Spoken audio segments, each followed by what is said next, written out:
Greetings, I'm your host, Dr. Wolfula, and welcome to my sort of podcast. I mean, it's pretty short and it's a video, but, you know, that's why it's a sort of podcast. I'm joined by a guest. Say hello. Hey, Ghoulash here. I thought you said you were going to call me your co-host before we started. Haha, I lied. Anyway, we just saw a movie. Yeah, an adaptation of a certain Stephen King book. The Dark Tower. I mean, we did see The Dark Tower too, but I thought we were reviewing it. Oh, would that be more popular? Yeah, probably. Oh, okay, well, I kinda still want to review The Dark Tower. Well, I'm not stopping you. It wasn't very good. Is that it? Yeah. Okay, so do you want to review it now or what? Yeah, I guess. New Line Cinema brings us a new theatrical adaptation of the classic Stephen King novel. What was it called again? It, sir. Yes, It, Ghoulash. What was it called? It. I'm getting really tired of your shit, Ghoulash. The movie is titled It. Oh, of course. I knew that. I'm not fucking stupid. Yeah, sure. Anyway, the film was directed by Andy Muschietti, director of Mama. Never saw it. What I don't understand is why a remake of It was necessary to begin with. The TV miniseries is a timeless horror masterpiece. Really, sir? The miniseries was seriously a masterpiece? Yes, Ghoulash, it holds up super well. Really? Sir, besides Tim Curry's portrayal of Pennywise, do you honestly remember anything from the miniseries? Yeah, well, Okay, well, let's just review the new movie anyway. It is about a shape-shifting clown that lives in a sewer underneath the town of Derry, Maine, and kills kids for some reason. I'm not really sure why. He eats their fear or whatever. I guess you gotta read the book or watch the sequel. Did you ever read the book? Hell no, that shit's like 1,000 pages long. I've never read anything longer than a J.C. Penney catalog. Well, how long is that? Fuck, I don't know. I only read J.C. Penney catalogs. Alright, so the clown in this case is Pennywise, the dancing clown. And I'll give the movie this much. Pennywise finally lives up to his name. He actually dances once. It's not exactly the electric slide, like I hope, but beggars can't be choosers. He could still do it in the sequel. I suppose so. Oh, well, I'm Pennywise, the dancing clown. Pennywise, or It, kills kids periodically every 27 years and goes into hibernation afterwards. That sounds like a good idea, actually, but, a group of kids start to catch on to this shit after one particular child named Georgie goes missing trying to save a paper boat. And by go missing, I mean he gets his fucking arm torn off. Savage as fuck. Yeah, you actually see a kid's arm get torn off. I felt it was kind of gratuitous and thrown in for shock value. We could have just got a shot of an arm surrounded by blood or something with sounds in the background. You know, something a little more subtle. I don't really care. I'm desensitized to all manner of violence. I know that firsthand. Cause I hit you, right? Yeah. The next summer, Pennywise continues his thing, going after some of the nerdier misfits in the town, exploiting their fears one by one. I saw something. A clown. Yeah, I saw him too.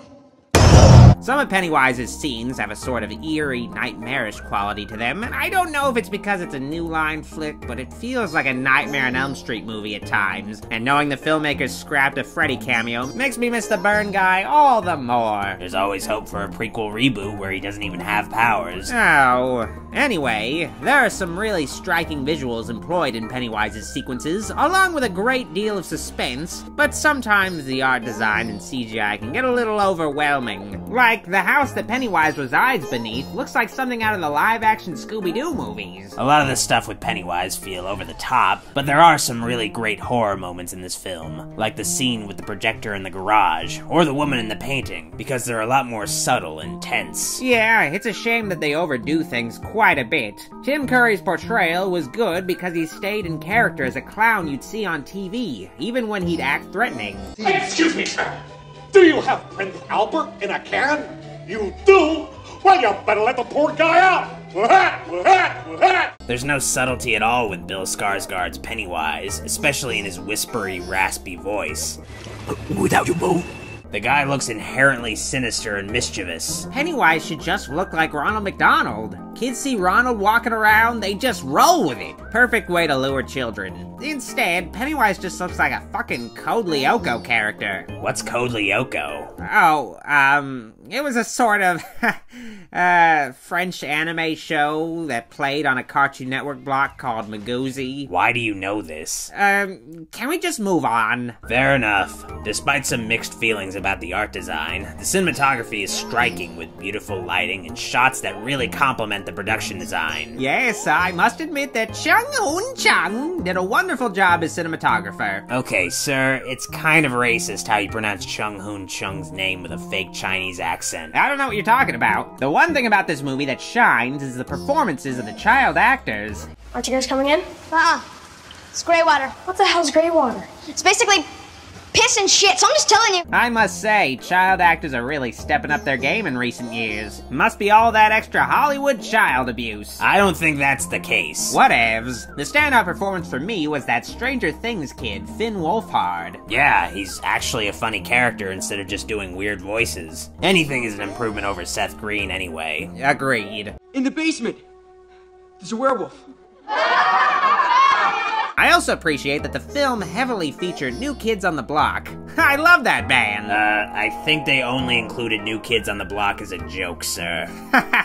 What are you talking about? Nothing. The core character is, of course, Stuttering Bill, played by Jaden Lieberher. What is up with these child actor names these days? Bill is the older brother of the slain Georgie, who makes it his mission to find out what happened to his little brother. Bill is a very sympathetic hero, and his journey holds a lot of emotional weight in this movie. But man, that stutter is a little annoying.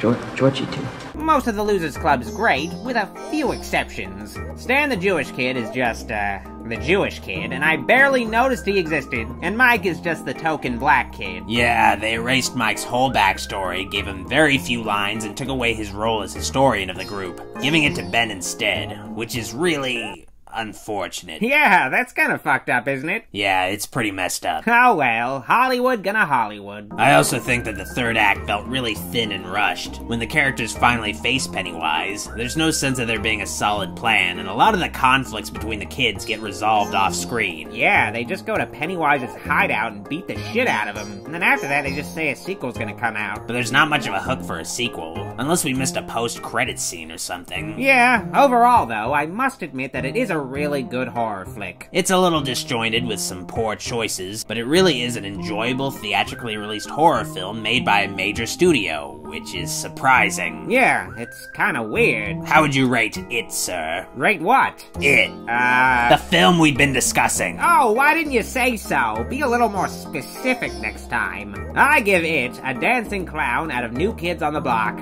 I can't wait for all the great horror movies that will be released because of this movie's success. Don't hold your breath. Ah.